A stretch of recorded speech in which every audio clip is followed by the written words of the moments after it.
Canada's largest school division, the Toronto District School Board, has some explaining to do. They recently passed a policy that is raising some serious questions about this board's priorities, and particularly from our Jewish community, where they stand in it. Hello, I'm Adrienne BATRA. With me are Warren Kinsella and Brian Lilley. I don't think it's unfair to suggest for a moment, Warren, we are all against racism.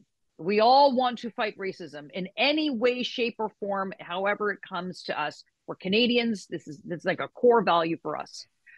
But what exactly has the TDSB done that has really suddenly raised the ire, rightly so, of many in the Jewish community? Yeah, and full disclosure, I'm part of a group that's helping to lead the charge against this because it is an enormous threat.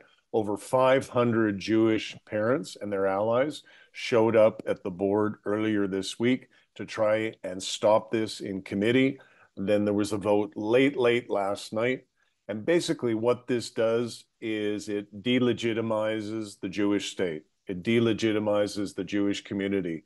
It prohibits any discussion of the state of Israel or its legitimacy in the curriculum of the Toronto District School Board, the biggest school board in this country.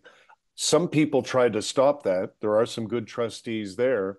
They put forward a motion saying, okay, well, if we're going to talk about anti-Palestinian racism, we should talk about anti-Jewish racism too. That was defeated. So this thing went ahead, and basically what it does is it silences children, Jewish kids and other kids, from talking about the legitimacy of the Jewish state and the Jewish community.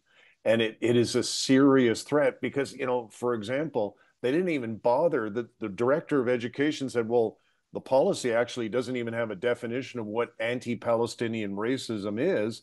And they went ahead willy-nilly anyway and adopted it.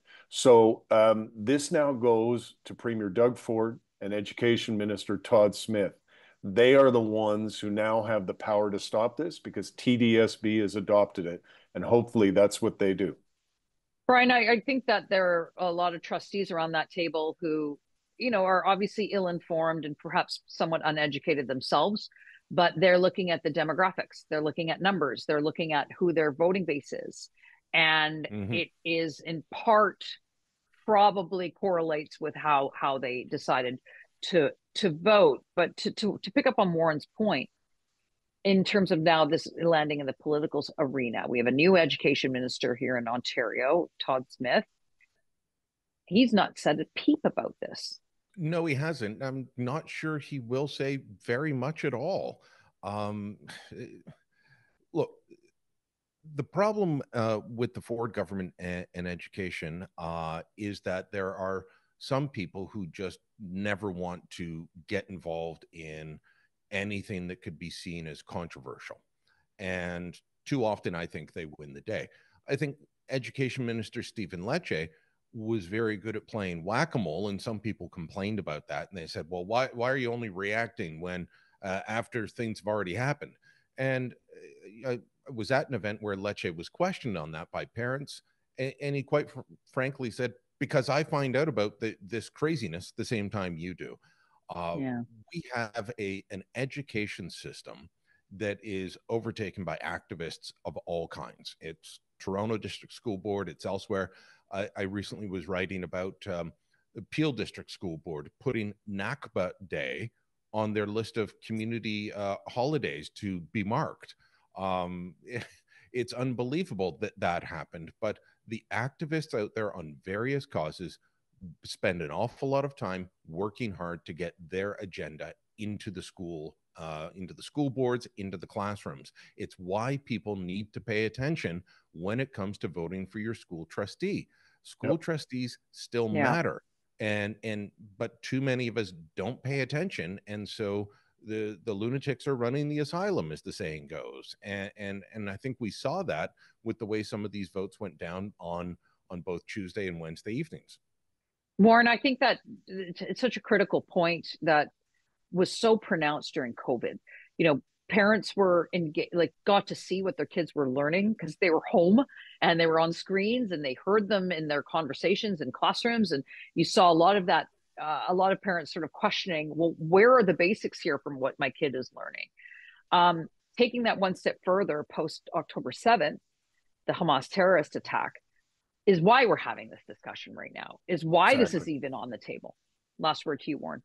Yeah, and like it is not available to the province. Nobody should be under any illusion if Todd Smith or anybody else at Queen's Park says, well, we don't really have the power or the ability to get involved here, because they have been kind of quiet on some of these problems. 12 separate times, Stephen Lecce, who was an excellent Minister of Education, 12 separate times, I researched it this morning, intervened in decisions made by school boards on a whole range of issues. So when they feel they need to get involved, they do get involved. They need to get involved in this. This is setting a dangerous precedent for the largest school board in the country. Lecce changed the legislation so that the Minister of Education does have the power to get involved. There's still limitations on it. They changed the legislation because so many boards are, being run by people who aren't qualified to do the job. Yeah. So, Doug Ford and Todd Smith, over to you. Well, to Todd Smith, the new Minister of Education in Ontario, I hope you're paying attention. To Premier Ford, put your money where your mouth is. You've been very strong in talking in defense of the Jewish community. Well, now it's time to make a change. Well, let us know what you think in the comments below. Like this video and subscribe to our YouTube channel. Go to thetorontosun.com. You're going to find commentary and coverage there you will not find anywhere else.